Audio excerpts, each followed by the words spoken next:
to be an inclusive leader, I think it's really important to know your own self and what are your boundaries and what are your vulnerabilities and what are your, can I push through this? Do I even understand it myself? Because then how do you lead a team if you haven't even come to terms with what your own bias potentially could be?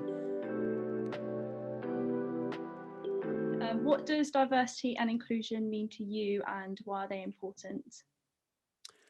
To be honest, diversity and inclusion, I think it's really broad at the moment. I think people have their own interpretations of what that could potentially mean.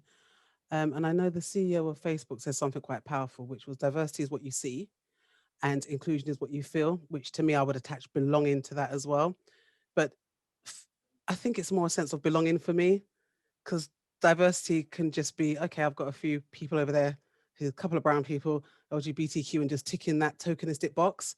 And inclusion can be quite ambiguous. What does inclusion mean to me as an individual? So if my organization is saying, yep, we're really inclusive, but do you know what everybody in your organization sees that? So an organization would really have to be explicit with this is what we see as inclusion. And then censor check that is that how your organization feels. So I think it is important because you need all the voices in the room, especially if you've got senior leadership teams which are making decisions around people who are not actually in that room. So, and then when you have different varieties of voices, that's where the magic happens. You've got more creativity. So, diversity and inclusion, in answer to your question, that's what it means to me.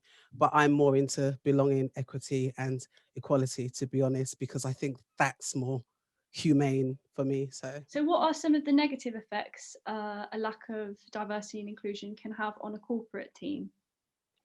The lack of literally goes literally back to what I was just saying. If you have, say, all men or women or just one particular group, then you've got your infinity biased.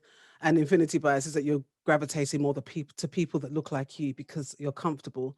And it's not to say that it's wrong to gravitate to people that look or speak like you. I mean, if I go on holiday and I hear an English accent, I'm like, oh my God, where are you from? Which part of London? I'm very London centric, by the way, which is not good, but I know. So, you may gravitate to somebody who maybe likes the same music or the same food. I get that. But from an organizational perspective, it's important that you are aware of that infinity bias. Because if you are, again, making decisions, even if it's just around content or around marketing, how do you know if you're doing it right if everybody look and sounds and speaks and is educated like you? Because that's not the world. And you're not going to be have that competitive edge with your competitors. I'm sure everybody's in business to make a profit. Even the third sector, we do have to make sure that we've got money coming in so we can pay the people who's doing the work. So, I mean, maybe not everybody wants a profit, but I'm sure everybody wants a level playing field and would prefer that people have a voice, and that should be different voices. So to me, that can be the negative effect if you're not going to be able to listen to other people, because you can then seem geriatric, you could be then seem quite old fashioned.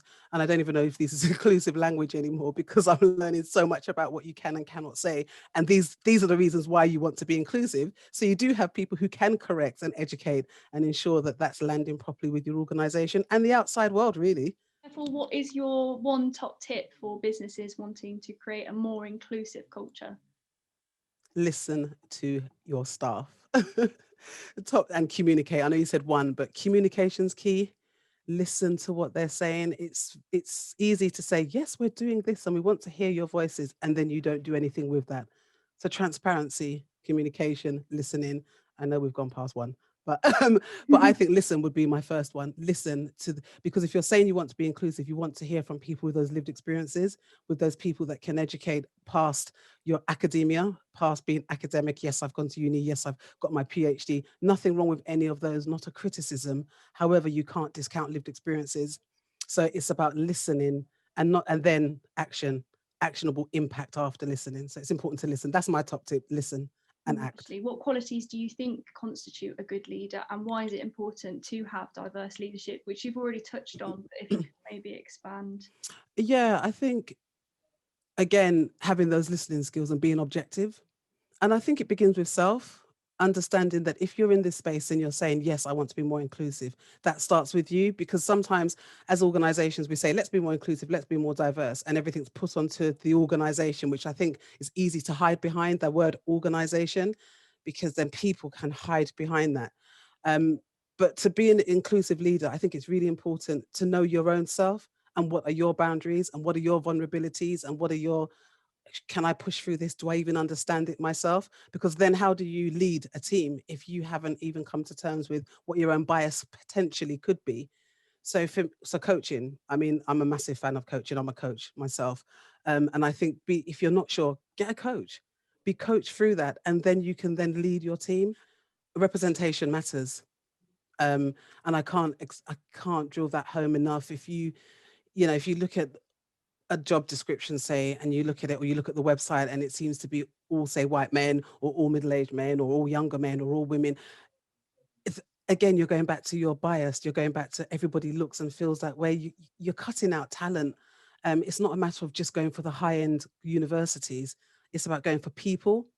And if you're in an organization where there's people, not robots, I know AI is very big at the minute, but if you're looking at saying we want people, then you want everybody's voices, because the world is multicultural with so much different amazing elements. It's like an amazing restaurant that just has everything in it. So it's like it's so important that you have that wealth and that ingredients of everyone, because again, then you're going to be to me, you're going to be a better person, because it's cultures. That's why we go on holiday. We're not just going on holiday because, oh, let's just get up and jump on a plane. You want to experience different cultures, different foods, different languages. Bring that energy back into your organization and lead with that. Mm. So that's what I would say.